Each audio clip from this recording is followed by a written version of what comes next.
الصوم لله يجزي كيف شاء به نحمده ونصلي على رسوله الكريم اما بعد بسم اللہ الرحمن الرحیم۔ معزز خواتین و حضرات، السلام علیکم ورحمۃ اللہ وبرکاتہ۔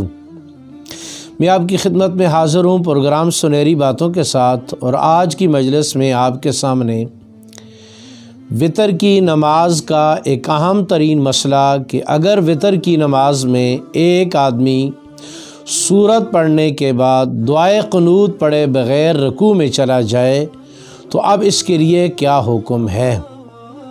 کیا یہ شخص رکوع سے واپس کھڑے ہو کر پہلے دعائے قنوت پڑھے اور بعد میں رکوع کرے، یا رکوعی کی حالت میں رہے تو کیا اس کے ذمہ سجدہ سہو لازم ہوگا یا نہیں؟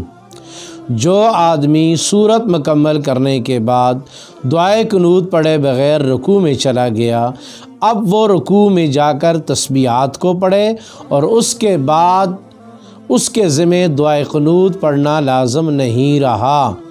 اس دعائے قنوت کے چھوٹنے پر وہ نماز کے آخر میں سجدہ سہو کرے گا اور اس سے اس کی نماز مکمل ہو جائے گی، اور دعائے قنوت کے چھوٹنے کا ازالہ سجدہ سہو کی شکل میں ہو جائے گا۔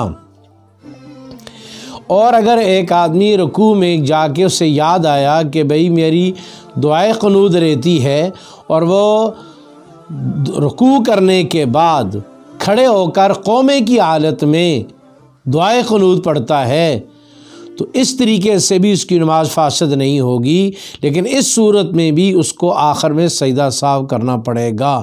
ان دونوں صورتوں میں سے جو بھی کر لے اس کی نماز ہو جائے گی، اور دعائے قنوت کے چھوٹنے اور اپنے محل سے دوسری جگہ پہ پڑھنے کی بنیاد پر سجدہ سہو لازم ہو جائے گا، اس کے کرنے سے اس کی نماز مکمل ہو جائے گی۔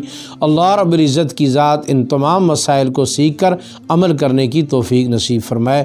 السلام علیکم ورحمۃ اللہ وبرکاتہ۔